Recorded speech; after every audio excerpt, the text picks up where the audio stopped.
Hey, how are you? I'm good. What's going on? Yeah.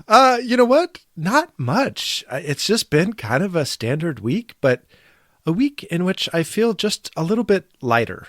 The weather's getting a little bit better. Last week, Shelly and I got to do some kayaking, and that was fantastic. And yeah, we're just kind of cruising along. So, how are you? I'm doing pretty good. I just finished a written interview for a job that I'm applying for. And, the best possible outcome of that sort of experience is that writing out your answer to the questions makes you want the job more. Hmm. And that was very much my experience. It will be a sad, sad moment if I don't get the job, though, of course, I want the best person to get the job, but I also want to be the best person. So, you know, but yeah, writing out my answers to some of their interview questions was really just caught my imagination and I was excited. So I am energized. That's great. Now, this is the engineering consulting company that you talked about a few weeks ago, right? Yes, I did not remember having said that, but yes. Yeah. Okay. Um, yep. So I am hopeful. Who knows? Depending on the timeline of when we release these things, if I got the job and some of my new coworkers were to hear about our podcast, this might be one of the first episodes that they listened to. So At least you've said that'd be good interesting. things. Boy. Yeah, no, I'm super excited about it. I, Yeah. Well, like that's you not what you said, said offline, but whatever. no, it's not. Well, then I didn't have an audio. No, um, no, it seems like it's an amazing organization and I would love to be a part. So That's here's awesome. hoping. Yeah. But Good. I'm guessing you didn't call to talk about interviews. So what did you call to talk about?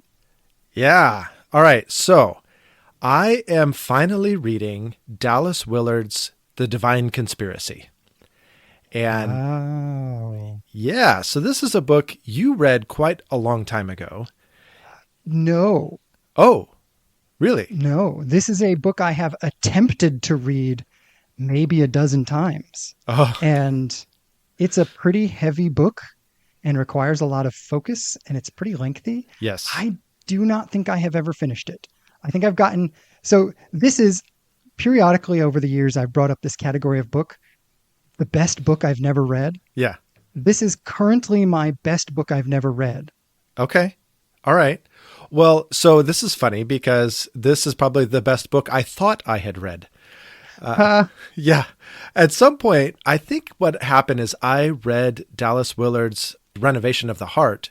And then when I went to Goodreads and tried to mark it, I somehow marked The Divine Conspiracy as having been read.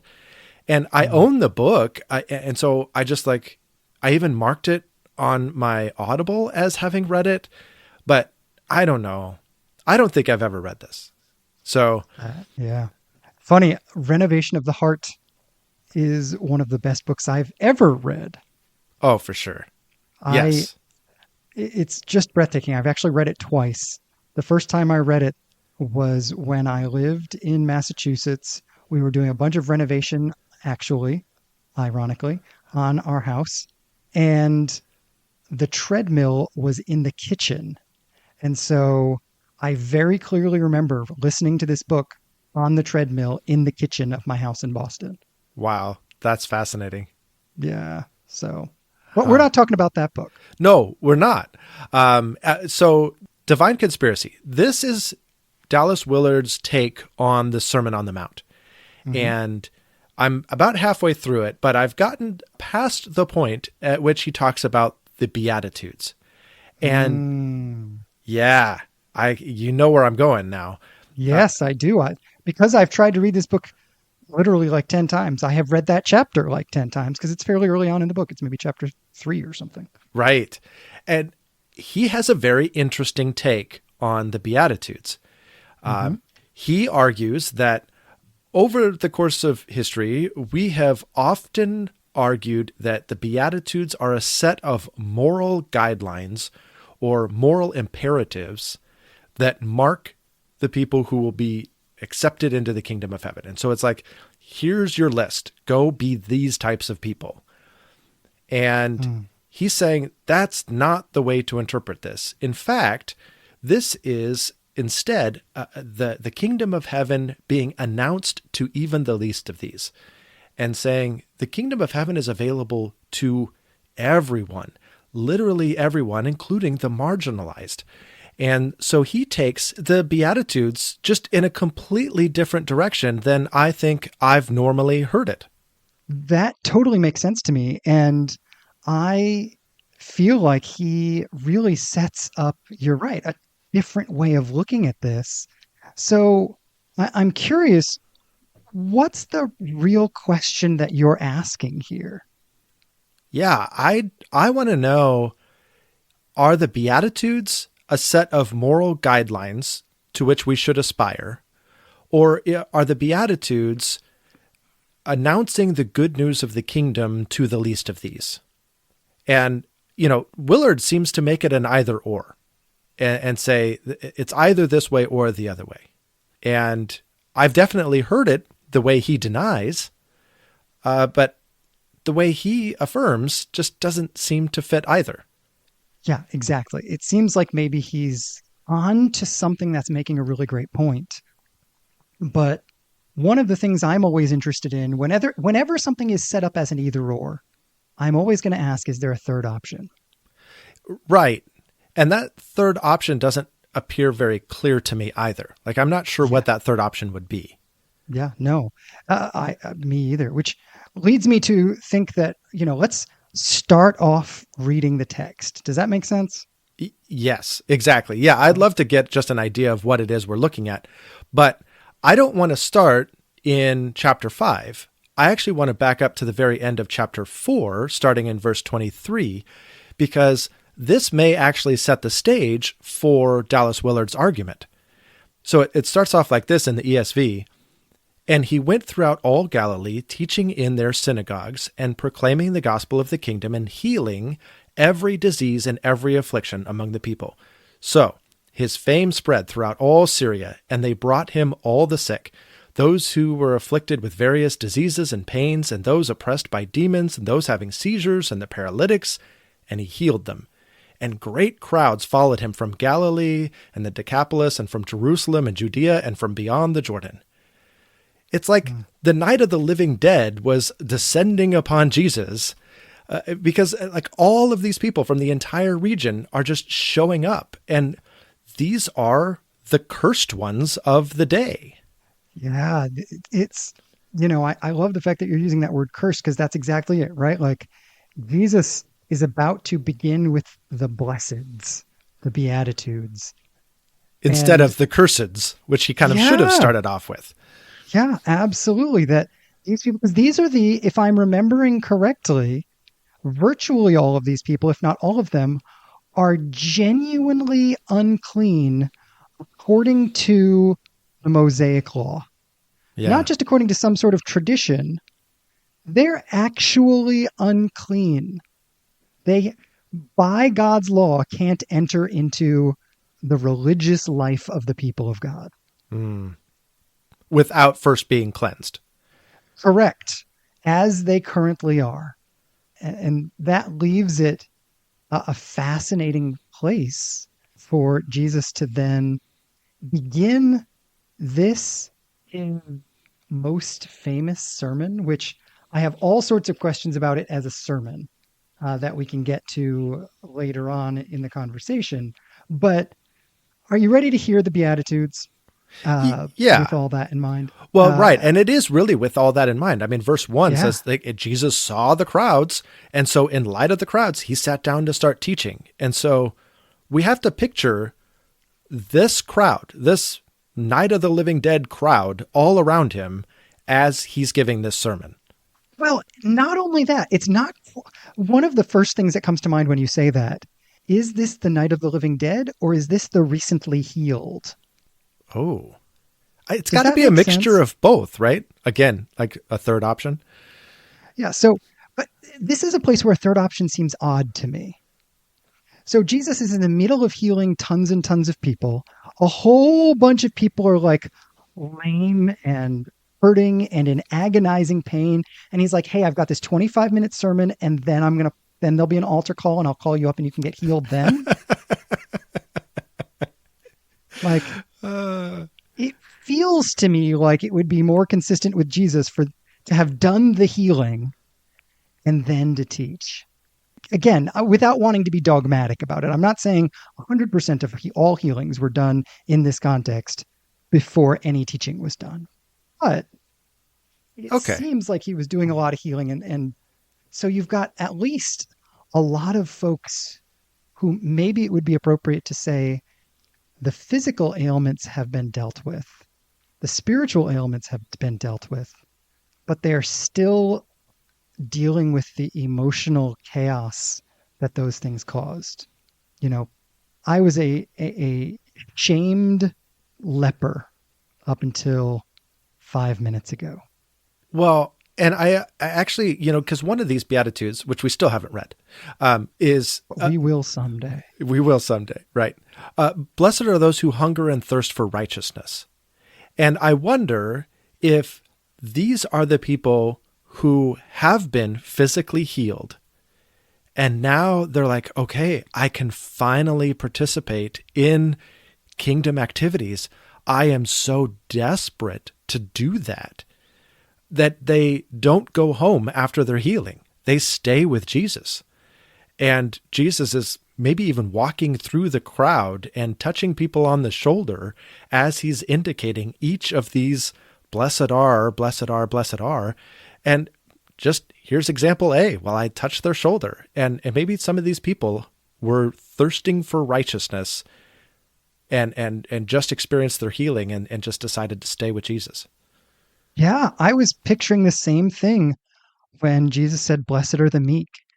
What greater image of meekness could there be than a formerly paralyzed man or woman who could do nothing on their own, who is genuinely powerless in the world, and to say, hey, now you've been healed, you get the whole world.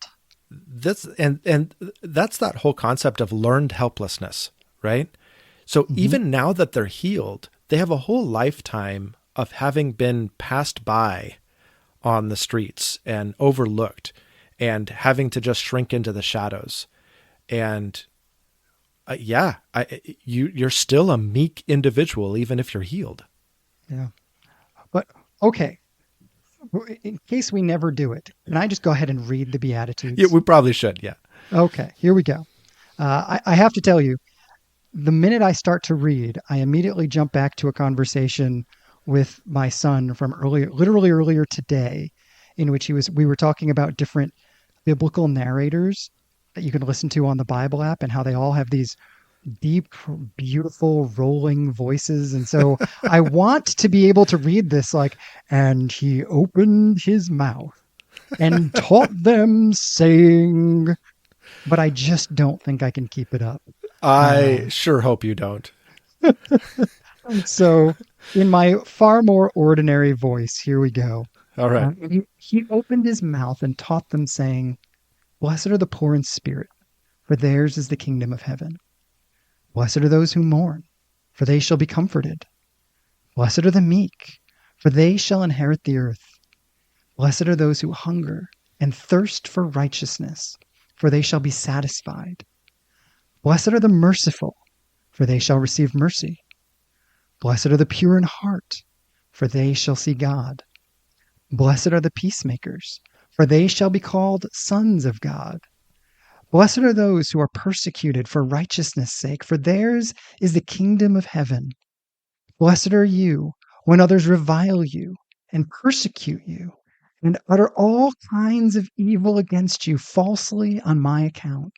Rejoice and be glad, for your reward is great in heaven, for so they persecuted the prophets who were before you. Yeah.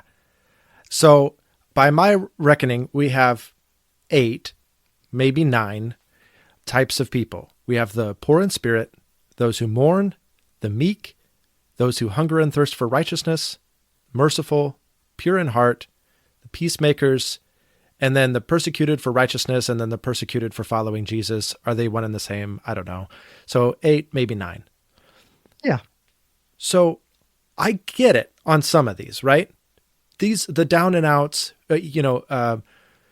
Dallas Willard quotes Paul Simon's line, "Blessed are the sat upon, spat upon, ratted on," which is a wonderful little line. Mm-hmm. And I get that for those who mourn, those who are meek. But peacemakers? That sounds like something you do, not that you just are. Poor in spirit? Actually, he does a good job of retranslating that. We'll get to that in a minute. But hunger and thirst for righteousness?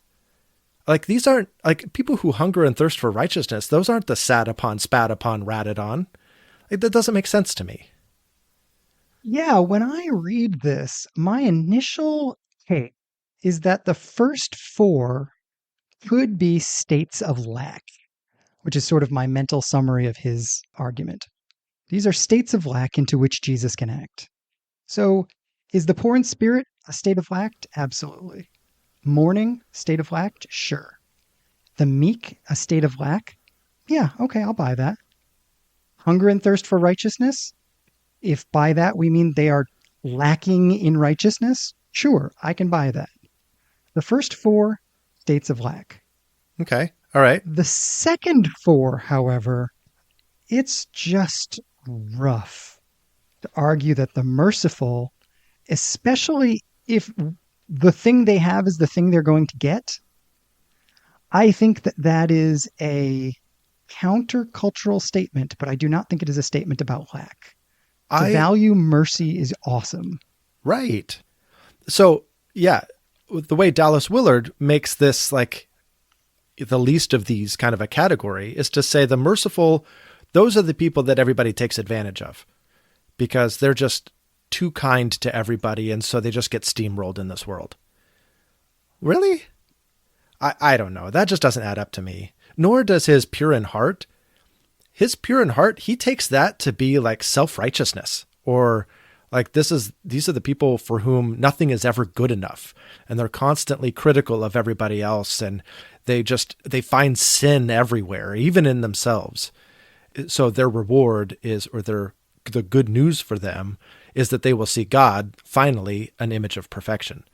But that just doesn't seem to add up to me. Yeah, I totally agree. I like the image that you suggested early on of Jesus walking through the crowd and blessing the people that he is in the process of healing and declaring them to be the blessed. Especially in Jewish culture, it's certainly tough to claim that the pure in heart were not insiders.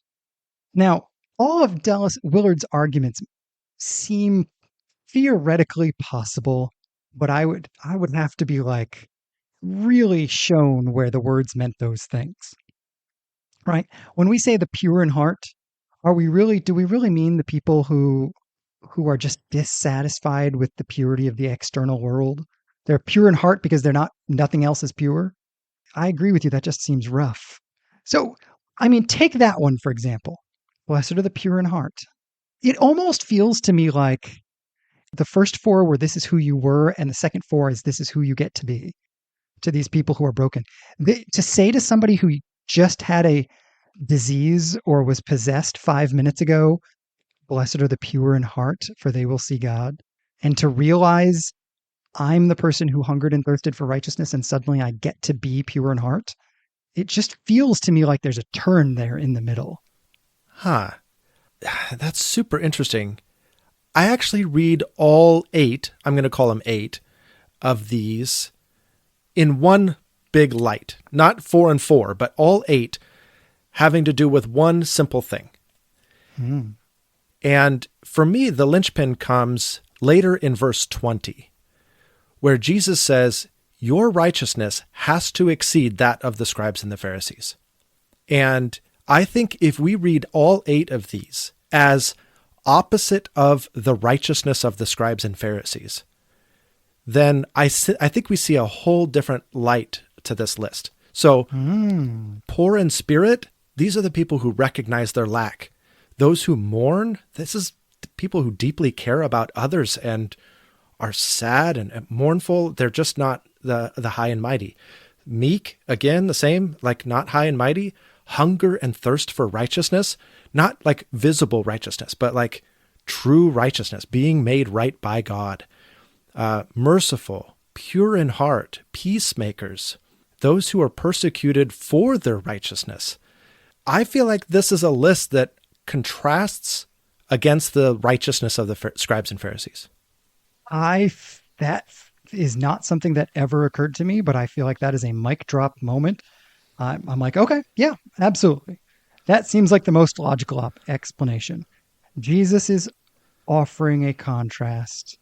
Specifically, I think I like this in the context of the healed crowds, the people who could never aspire to be a scribe or a Pharisee, but who could aspire to this different and greater righteousness that Jesus is offering, that is now both, looking at the broader context of the Sermon on the Mount, this righteousness that he's talking about is superior to the righteousness of the scribes and the Pharisees on its own terms and on different terms.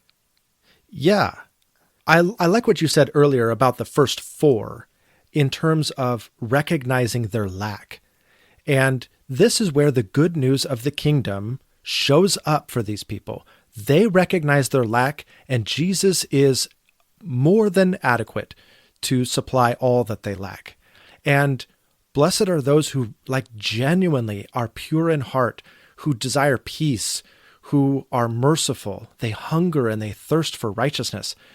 These are the people who are just genuine about a desire for God and to follow God. And Jesus is showing up and saying, yes, that is what I will bless. Not this external righteousness. I'm going to bless this, and I'm going to fill up all that you lack. The kingdom of heaven is here, and it is here for these types of people. Yeah, absolutely. Well, another thing, kind of the contrast between the scribes and Pharisees in this list, another unifying reality is the fact that there is no pride in any of these people. Right. Whether they are authentically pure in heart or merciful or peacemakers or meek or mourning or poor in spirit, whatever it is, they're not prideful. They couldn't be. No. In their society, this is where the line really does come in. These are the sat upon, spat upon, ratted on. Yeah.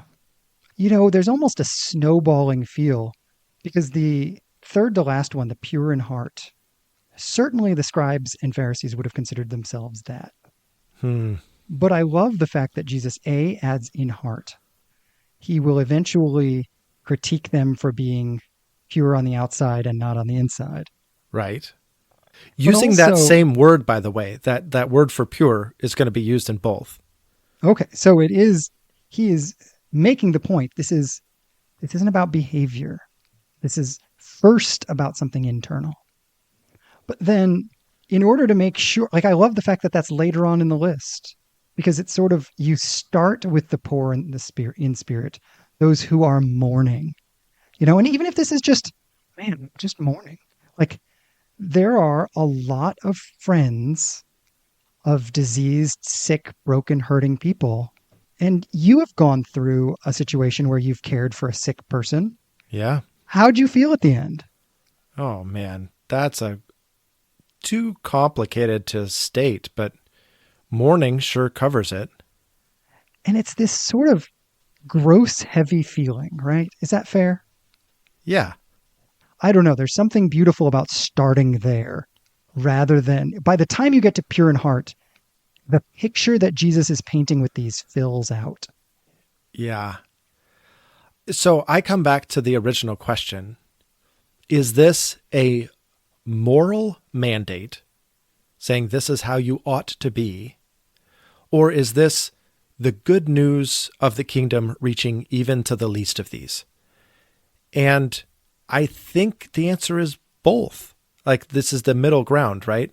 But I think these are the people that recognize their lack and long for the things of God and want to actively participate in the things of God, and God shows up for those people in those ways.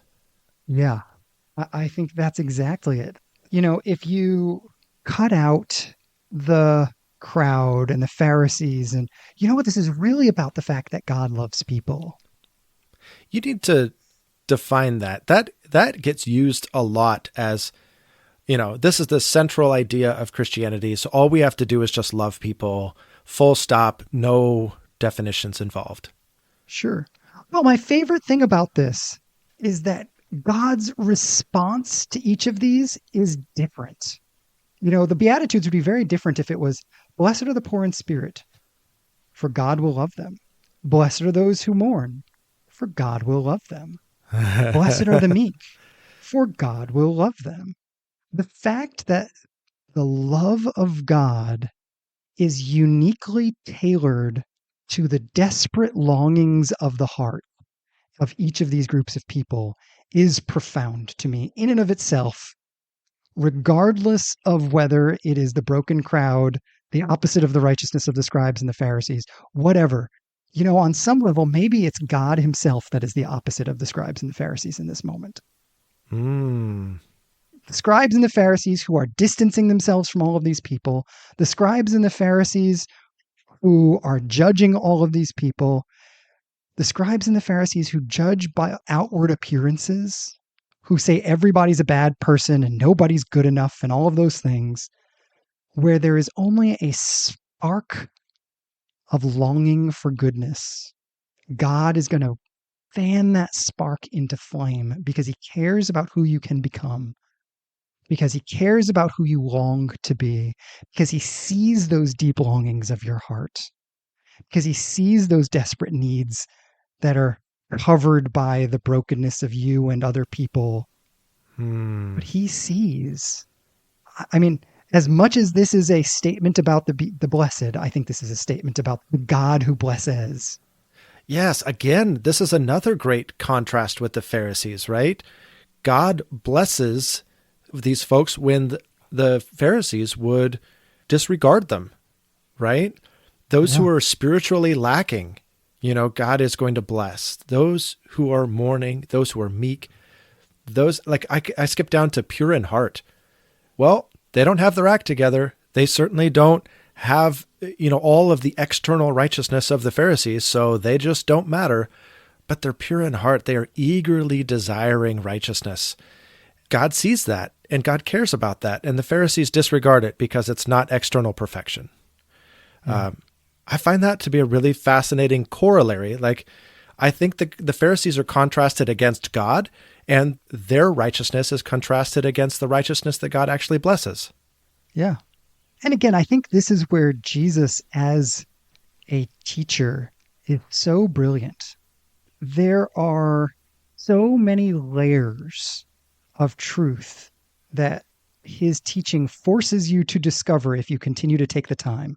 And it's not like if you discover one or the other, you have found the truth. The fact of the matter is that there is truth to mine in the depths of what Jesus is saying beyond anything we've found so far. And so every layer of it is true. Yeah, exactly. I think before we started recording, we talked about what it was like in our 20s and how we thought we had a grasp on certain passages of the Bible and might teach them kind of at a more surface level.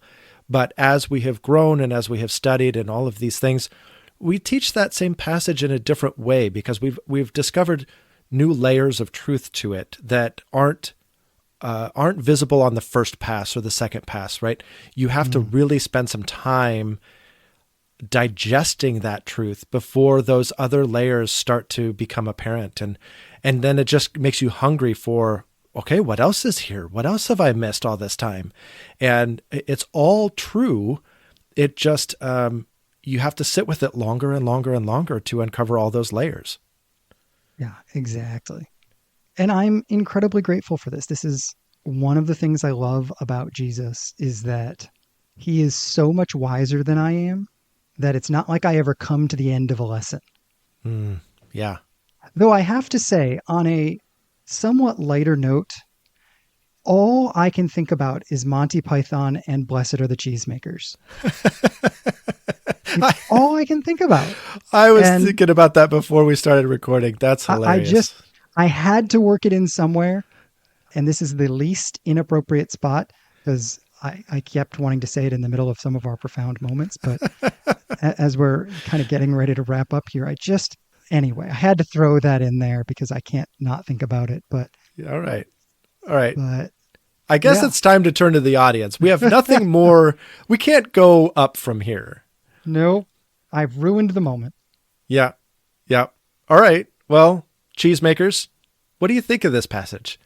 What stands out to you about the Beatitudes? And do you read it as a moral directive, something you should aspire to? Or is this good news to the least of these? Or do you see some other middle ground that we've not talked about here? We'd love to know more about it. And we'd love for you to share this episode with a friend and have your own conversation about what in the world does this mean? Yes, exactly. Well, this is our Summer in the Psalms series, and I am excited to hear from you, Josh from Missouri. What stuck out to you in our Psalms reading this week? I just love, as often we are pointing out this year, certain ways that Peterson translates things. This is from Psalm 62 in the first couple of verses. And Psalm 62 in the ESV, verse 2 says, He alone is my rock and my salvation, my fortress. I shall not be greatly shaken. In the Message, he uses this wonderful phrase, He's the solid rock under my feet, breathing room for my soul. Hmm. And he uses this phrase in chapter 61 and in chapter 62 to translate this idea of refuge, I think is the idea that he's translating. And I am caught by this image. I am caught by, in the chaos and busyness of everyday life, in the weight and pressures of work and family and church and friends, how often my soul needs breathing room and how I may feel selfish for wanting it, and yet it is a gift God is wanting to give me. That really highlights the idea of a refuge, right? I think of somebody who's being chased and pursued, and they duck into this fortified structure and they hide out, and their breathing is really heavy, and they're trying to calm down because they're finally safe, and they finally know that the bad guy can't get them, and all of a sudden there's breathing room. I think that's a cool way to describe a refuge.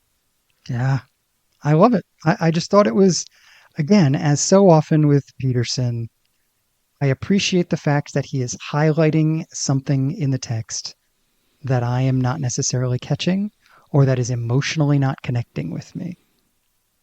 Right. Yeah. But what about you? What stuck out to you this week in the reading?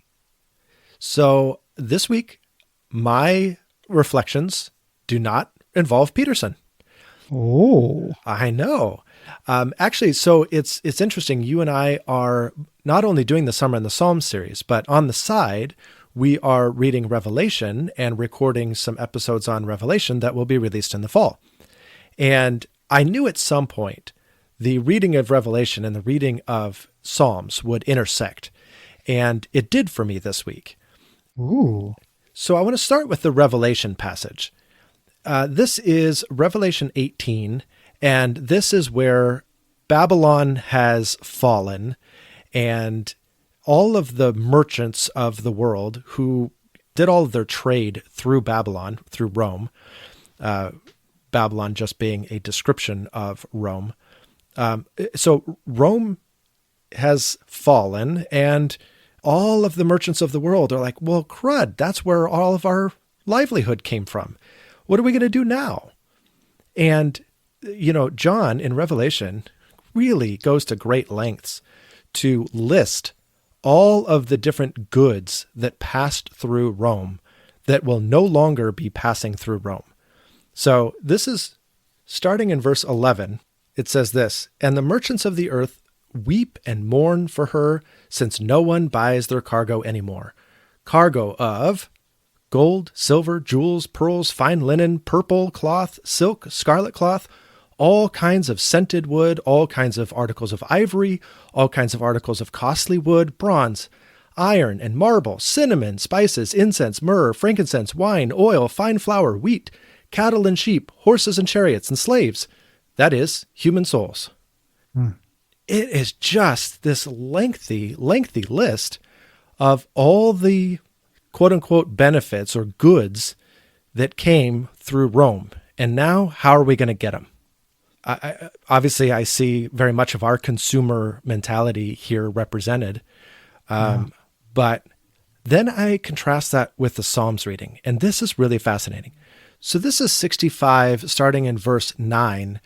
And this is talking about what God does to provide for all of the earth. And so here it is. You visited the earth and water it. You greatly enrich it. The river of God is full of water. You provide their grain so that you have prepared it. You water its furrows abundantly, settling its ridges, softening it with showers and blessing its growth. You crown the year with your bounty. Your wagon tracks overflow with abundance. The pastures of the wilderness overflow. The hills gird themselves with joy. The meadows clothe themselves with flocks. The valleys deck themselves with grain. They shout and sing together for joy. This is joyful abundance throughout the earth because God made it so. He made all of this provision, and he will continue to do so. Even if Rome falls, God is still God, and his ways are still abundant and provision for the earth. It was so good.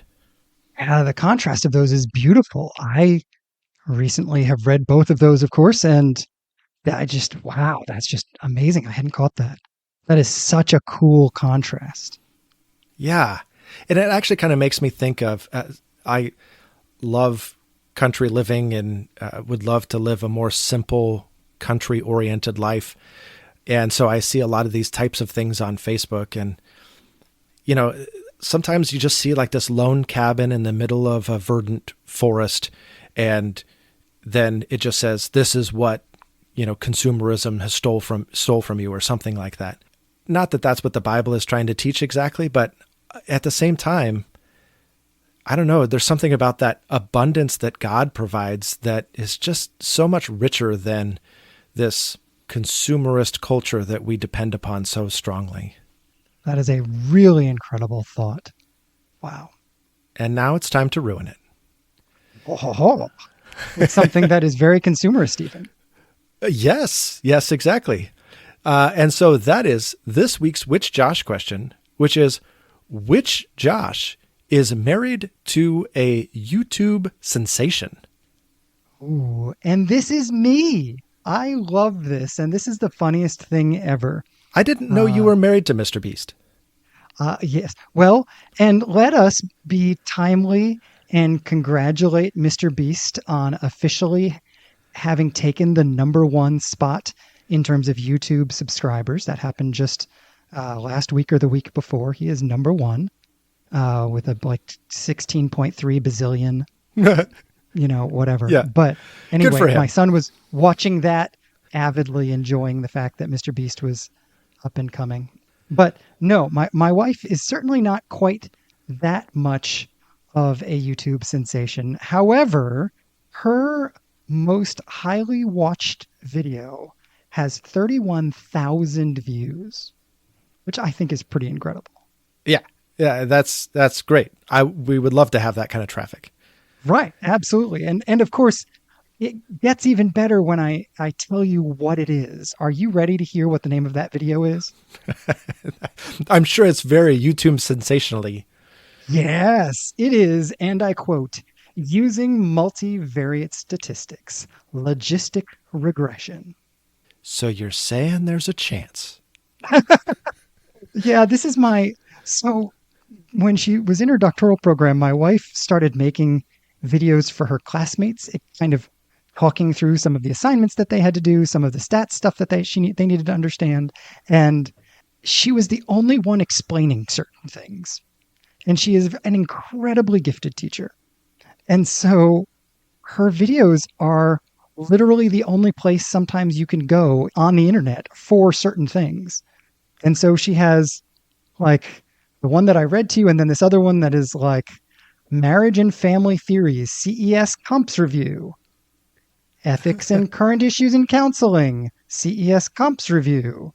Both of those have, like, one has 12,000 views, one has 7,000 views. Then you get into the high, the more pop stuff like using multivariate statistics, MANOVA and MANCOVA. I don't even know what those words mean. I don't either. But if any of our audience has had their interest piqued and wants to watch some of these most riveting videos, we will leave a link in the description for you to watch about multivariate statistics.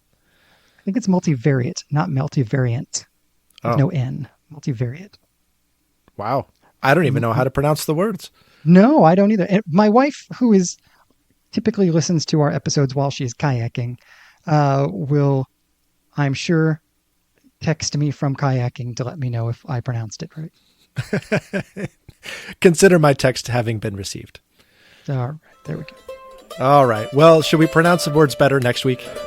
Yes, let's do that. Next week it is. All right. Talk to you then. All right. Bye.